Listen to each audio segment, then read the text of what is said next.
akalain yung mga Pilipino na ibebenta ang ating bayan, no? Mahirap yun. Nakakalungkot.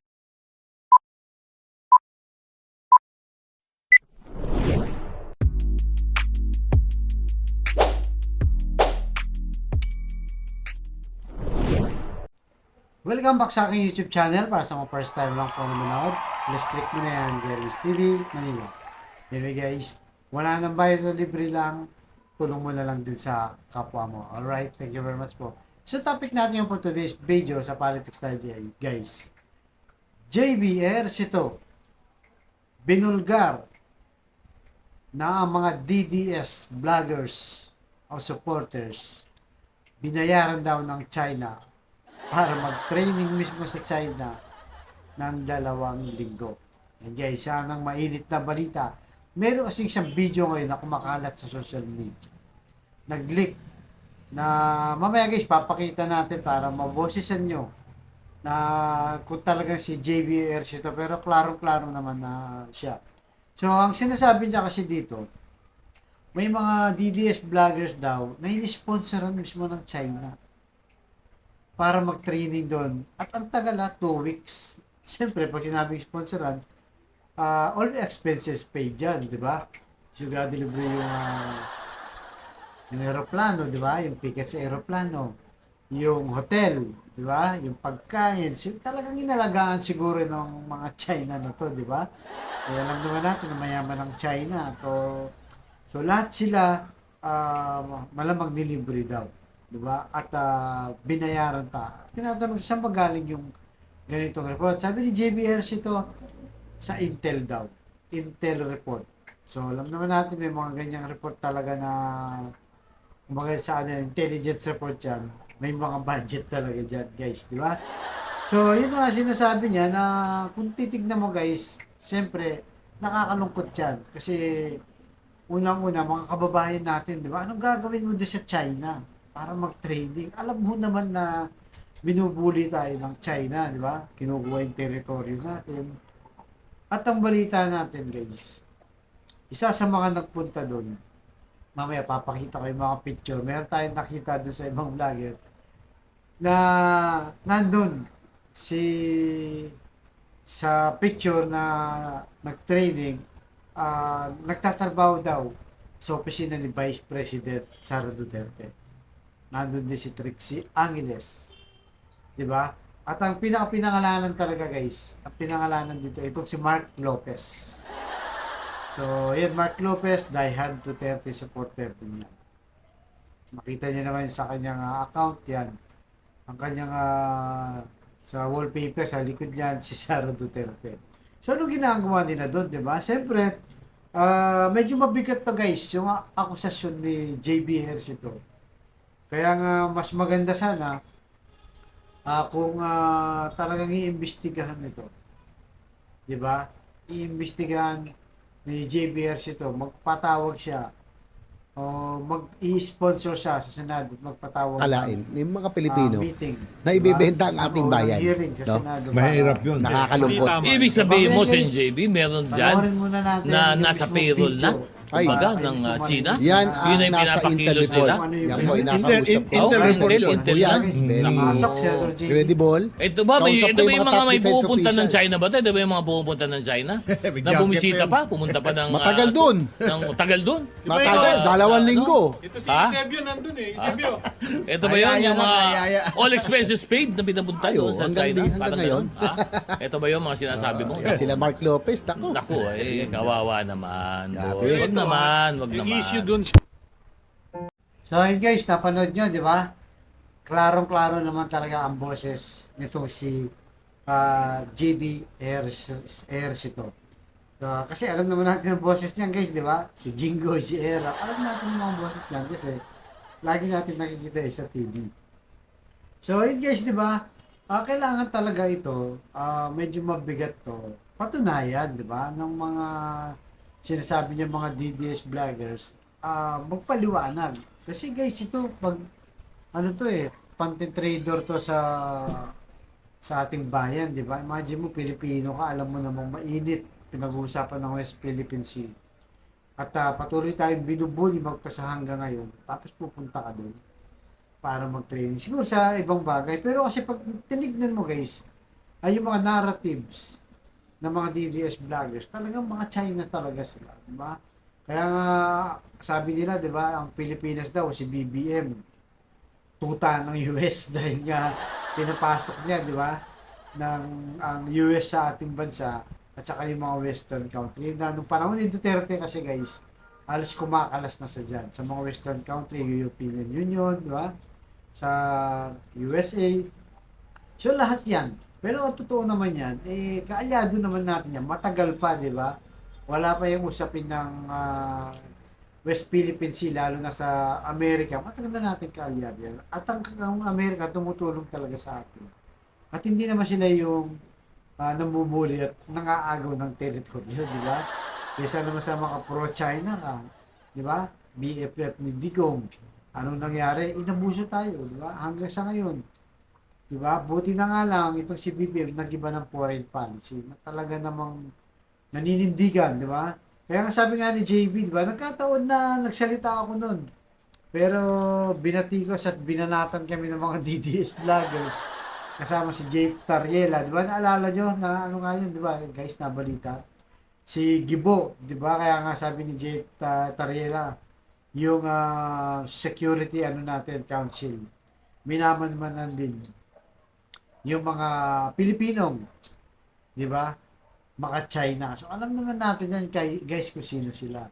Kasi, kahit ako na-experience, guys, di ba? Na-experience natin na talaga pag DDS vloggers o supporters, talagang nakikita natin ng mga pro-China. Kaya nga ako, nag-comment nga ako dati, guys, kay Sasasot, di ba? Alam naman natin yan na dati sumuporta kay BBM. Ngayon, kinokontra niya. Kasi ngayon, nakikita natin talagang maka-Duterte siya. Nag-comment ako doon regarding sa West Philippine Sea kasi ang narratives kasi talaga nila, dinidepensahan guys, yung China. Tapos nag-comment na nga ako doon dati, di ba? Kinuyog ako guys ng mga DDS vloggers.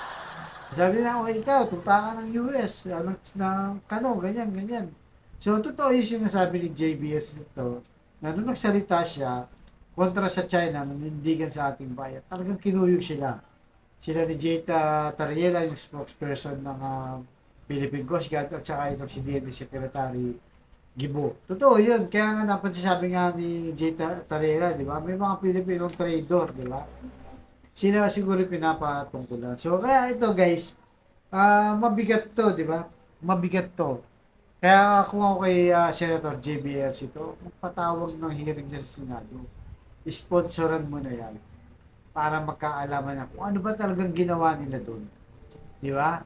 Kasi doon nating malalaman mabigat pa yung sinasabi ni Senator JB. Sabi niya, mga baka na-doktrina na sila, di ba?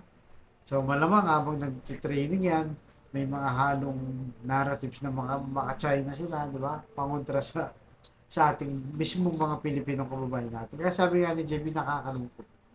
Hindi lang naman si JB, kahit tayo guys, nakakalungkot na imbis na tayo magkaisa tayo para ipakita sa China na nagkakaisa ang buong Pilipinas, particularly mga Pilipino, para ipaglaban at tindigan ang West Philippine Sea. Pero yun na nga lang, nakikita natin maraming narratives talaga na mga DDS supporter na mga China talaga guys. Kahit yung mga nanunungkulan, di ba, si Idol Robin niya. Di ba, binatikos dahil nung sa hearing dun sa defense, di ba? Talagang nakitaan natin siya. At maraming bumatikos. Magpasa hanggang ngayon, ganun pa rin naman sa case. So matindi yan. At lalo na sinasabi ni JB na binayaran talaga. Galing daw sa Interpol. So, yun ang mga kailangan nilang patunayan, guys. Kung ano ba talagang ginawa nila sa China. Di ba? So, yun, guys. Abangan natin. Sana nga, dahil sa mga ganitong pagkakataon na talagang nakikitaan natin ng tinitrado nilang bayan natin, paliwanag nila at patawag na nga sa Senado mga yan para magkaalaman na. Kasi kailangan tayo magkaisa para sa ating bayan, di ba? So yun guys. So ayun guys, ito daw yung mga delegasyon o mga sinasabi nga ni JBRC to. Bagamat hindi niya pinakita. So ito guys, ito daw yon. China NRTA host seminar for journalists and information. So nung ano yan guys, July 22, 23. So yan ang picture guys, pinakita, di ba? Ang kilala na natin dito, itong si Cruz Angeles, di ba? Na BBM supporter to dati at naging press secretary, tapos kalaunan tinanggal din sa pwesto. At meron din dyan yung tao ni BP Sara guys. Ayan itong si Alex Destor. So ito daw yan. Nakikita nyo naman guys sa picture. Tapos yung sa article guys, ang nakalagay dyan, yan guys, ang nakalagay dyan sa article, the Research and Training Institute of the National Radio and Television Administration of the People's of Republic of China hosted journalist and information officer from Manila and Davao. So, yun guys, Manila and Davao. Alam nyo na, pag sinabing Davao guys, mga Duterte yan. For 2-week seminar and media visit in Beijing and running from May 23 to June 5. So, bukod dyan, kung mayroon pa silang ibang seminar, ay hindi natin alam yun, guys. So, yun ang dapat nilang ipaliwanag kung ano ba talaga yung ginawa nila. Tapos, ito yung ano, guys, lumabas yung mga pangalan, guys. Yung iba dito, hindi ko rin masyadong kilala. The seminar was attended by attorney and former publicist Rose Beatriz Cruz Angeles, yun nga, si Trixie Angeles yun. Sports writer Almario Marion Jr. Bernardino, former Deputy Director General of the Philippine Broadcasting Service, Carlos Magno Billo, hindi natin masyadong kilala yan. Ang nakatawag lang ng pansin sa atin guys, itong si attorney George Paglinawan and Alex, ito na nga, Anglao Destro from the Office of the Vice President Marie Josel Badilla. So yan guys, yung iba hindi na natin kakilala yan. So yan guys, di ba? So malinaw yan, Office of the Vice President, itong si Alex Destor. So ano ginagawa ng tao ni ano dyan? Sigado may basbasan ni Sara, di ba? Bakit mo pupuntahin yung tao mo dyan alam mo namang mainit ang usapin sa West Philippines guys, di ba? Sa bagay ako, hindi naman ako nagtataka guys kasi alam naman natin to Sara, pagdating sa West Philippines tikom ang kanyang bibig guys. Wala tayong narinig na kahit na anong pangkontra o pangkondena sa ginagawa ng China. Katulad ng kanyang tatay Digong. Na pareho silang na walang pagkontra sa China. At ito yung pinakabinanggit guys nito si JBRC ito. Itong si Mark Anthony Lopez. Tingnan nyo guys si Sara Duterte ang kanyang nasa likod, di ba? Tinakpan niya lang yung mukha. So yun guys. Kaya guys, tingin nyo guys na kung ano talagang ginawa, kung anong pakay nila, kung hindi totoo yung sinasabi ni JBRC ito,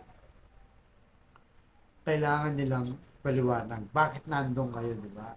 Siguro kung walang connection sa narratives nila, kasi nakikita natin talaga isa lang ang narrative ng mga DDS supporters. So patunayan nila yan. Kaya mas maganda sana kung gumawa ng resolution itong si JBRC ito, i-sponsoran niya na para magkaroon ng hearing sa Senado. And guys, basta tayo guys, maka-Pilipino tayo, ano man mangyari, tatayo tayo, titindig tayo sa West Philippine Sea dahil atin yan. Hindi yan sa China. Alright guys, hanggang dito lamang po. Maraming susunod lang. Thank you very much.